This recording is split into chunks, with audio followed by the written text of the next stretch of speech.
एक दुश्मन आपके घर में ही नहीं, आपके शरीर के अंदर भी घुस चुका है।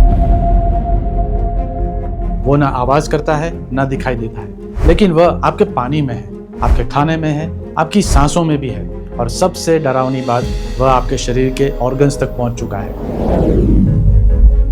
यह दुश्मन कोई वायरस नहीं है, कोई बैक्टीरिया भी नहीं है, यह है माइक्रोप्लास्टिक्स। एक ऐसा इनविजिबल इन्वेडर जिसे हमने खुद बनाया था और अब वही हमारी बॉडी के अंदर अपना घर बना रहा है।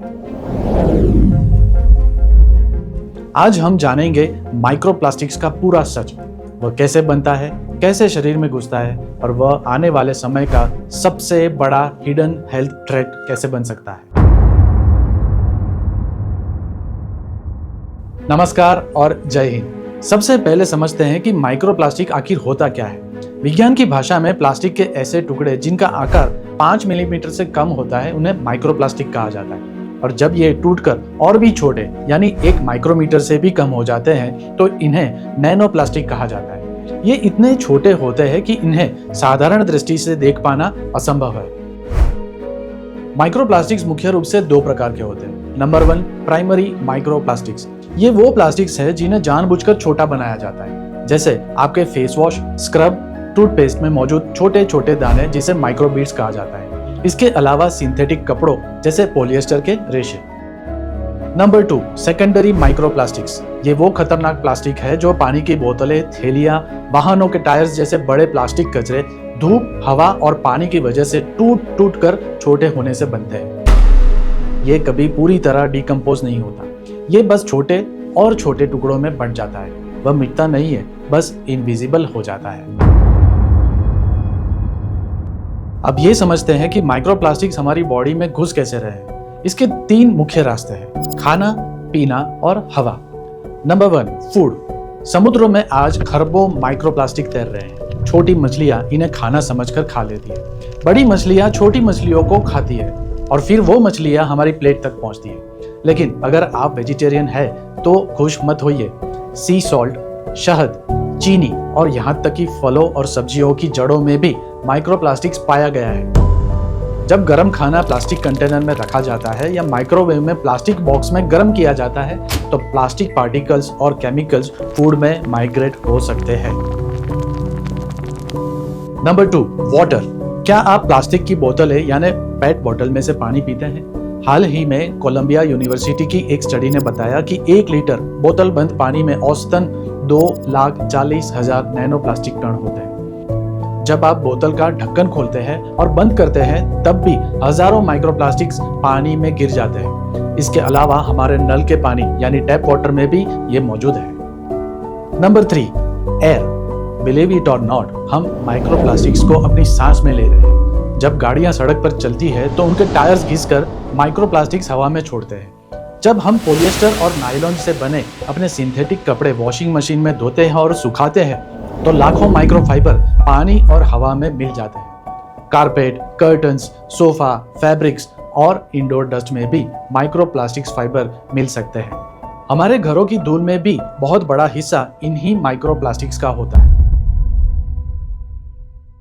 चलिए मान लीजिए कि प्लास्टिक शरीर में चला गया, लेकिन क्या स्टूल के रास्ते वो बाहर नहीं निकल सकता? जवाब है, कुछ हिस्सा बाहर निकल सकता है, लेकिन जो नैनो प्लास्टिक्स होते हैं वो इतने बारीक होते हैं कि वो हमारी आंतों की दीवार को पार करके सीधे हमारे खून में मिल जाते हैं। वैज्ञानिकों को इंसान के खून में, फेफड़ों में और यहाँ तक कि हार्ट की सर्जरी के दौरान दिल के टिश्यूज में भी माइक्रोप्लास्टिक्स मिला है। सबसे शॉकिंग बात तो यह है कि माइक्रोप्लास्टिक्स प्लेसेंटा यानी गर्भनाल में भी पाए गए हैं। प्लेसेंटा वो ऑर्गन है जो गर्भ में पल रहे बच्चे को न्यूट्रिशन और ऑक्सीजन देता है। हमारे शरीर पर माइक्रोप्लास्टिक 4 प्रकार से नुकसान कर सकता है। Number 1, hormonal imbalance. प्लास्टिक बनाने में बिस्फेनॉल ए और थैलेट जैसे केमिकल का इस्तेमाल होता है। ये केमिकल्स हमारे शरीर के हार्मोन्स जैसे कि टेस्टोस्टेरोन और एस्ट्रोजन की नकल करते हैं, जिससे पुरुषों में स्पर्म काउंट कम होना और महिलाओं में PCOD यानी पॉलीसिस्टिक ओवेरियन डिजीज जैसी बीमारियां बढ़ सकती है। नंबर 2, सूजन और कैंसर का खतरा। जब शरीर में कोई फॉरेन पार्टिकल आता है तो इम्यून सिस्टम उससे लड़ने के लिए एक्टिव हो जाता है। इससे शरीर के अंदर हमेशा एक हल्की सूजन बनी रहती है। माइक्रोप्लास्टिक्स शरीर में इन्फ्लेमेशन यानी सूजन जैसी बायोलॉजिकल प्रतिक्रिया पैदा कर सकते हैं, जो लंबे समय में कैंसर, डायबिटीज और हार्ट अटैक जैसी बीमारियों का कारण बन सकती है। नंबर 3, पेट की समस्या। हमारा गट सिर्फ खाना पचाने की बायोलॉजिकल मशीन नहीं है, वह इम्यून सिस्टम, हार्मोन्स, मूड और मेटाबॉलिज्म से भी जुड़ा हुआ है। माइक्रोप्लास्टिक्स गट माइक्रोबायोम यानी पेट के अच्छे बैक्टीरिया के बैलेंस को प्रभावित कर सकता है। अगर गट का इकोसिस्टम्स बिगड़ गया तो डिजेशन, इम्यूनिटी और इन्फ्लेमेशन पर असर पड़ सकता है। Number 4, blood brain barrier. ये सबसे डरावना है। कुछ नैनोप्लास्टिक्स इतने छोटे हैं कि वो खून से हमारे ब्रेन तक पहुंच जाते हैं, जो अल्जाइमर्स और पार्किंसंस जैसी न्यूरोलॉजिकल बीमारियों का खतरा बढ़ा सकते हैं। देखिए, एक बात ठीक से समझ लीजिए कि ये वीडियो पैनिक फैलाने के लिए नहीं है, क्योंकि ऐसा तो नहीं है कि आज आपने प्लास्टिक बोतल से पानी पी लिया और कल आप बीमार हो गए। मानव शरीर बहुत ही स्मार्ट और कार्यक्षम है। हमारा लीवर, किडनी, इम्यून सिस्टम लगातार टॉक्सिन्स और फॉरेन पार्टिकल से डील करता रहता है। असली समस्या है माइक्रोप्लास्टिक्स का डेली डोज एक्सपोजर। आज थोड़ा, कल थोड़ा, हर दिन थोड़ा, सालों तक थोड़ा। ये वैसा ही है जैसे कमरे में रोज एक एक कण धूल जमा हो। 1-2 दिन तक तो कुछ नहीं दिखता, लेकिन बीतते समय के बाद वही धूल मोटी परत बन जाती है। माइक्रोप्लास्टिक्स का खतरा भी शायद इसी क्यूमुलेटिव एक्सपोजर में छिपा है। तो फिर माइक्रोप्लास्टिक्स के इस खतरे से कैसे बचा जा सकता है? ये सब सुनकर डर लगना तो लाजमी है, लेकिन पैनिक करने के बजाय हमें साइंस का ही सहारा लेना होगा। मेडिकल साइंस और रिसर्च के आधार पर हम अपने रोजमर्रा के एक्सपोजर को इन 4 तरीकों से काफी हद तक कम कर सकते हैं। Number 1, the microwave effect. America की नेब्रास्का यूनिवर्सिटी की 2023 की एक रिसर्च सुनिए। उन्होंने FDA approved safe baby food container को सिर्फ 3 मिनट के लिए माइक्रोवेव किया।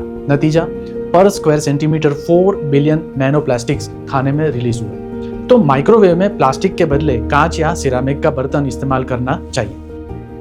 Number 2, RO water purifier. विज्ञान के अनुसार आरओ मेम्ब्रेन के पोर्स का आकार 0.001 माइक्रोन होता है, जो कि नैनोप्लास्टिक्स के आकार से भी छोटा है। इसलिए आरओ सिस्टम 99% नैनोप्लास्टिक्स को पानी में जाने से फिजिकली ब्लॉक कर देता है। Number 3, kitchen chopping board. 2023 में नॉर्थ डाकोटा स्टेट यूनिवर्सिटी ने यह साबित किया कि जब हम प्लास्टिक के चॉपिंग बोर्ड पर सब्जी काटते हैं तो चाकू के फ्रिक्शन से हर साल 1.4 करोड़ से लेकर 7.8 करोड़ माइक्रोप्लास्टिक कण सीधे हमारे खाने में मिल जाते हैं। इसलिए लकड़ी का चॉपिंग बोर्ड बेहतर ऑप्शन। Number 4, plastic codes. ये बहुत इंपॉर्टेंट है। प्लास्टिक की चीज के नीचे बने रिसाइकलिंग कोड में लिखे नंबर को ध्यान से देखें। अमेरिकन एकेडमी ऑफ पीडियाट्रिक्स और एंडोक्राइन सोसाइटी की कड़ी चेतावनी है कि कोड नंबर 3, 6 और 7 से बनी चीजों को खाने पीने के लिए इस्तेमाल ना करें। अगर प्लास्टिक लेना ही है तो नंबर 2, 4 या 5 तुलनात्मक रूप से सुरक्षित माने जाते हैं।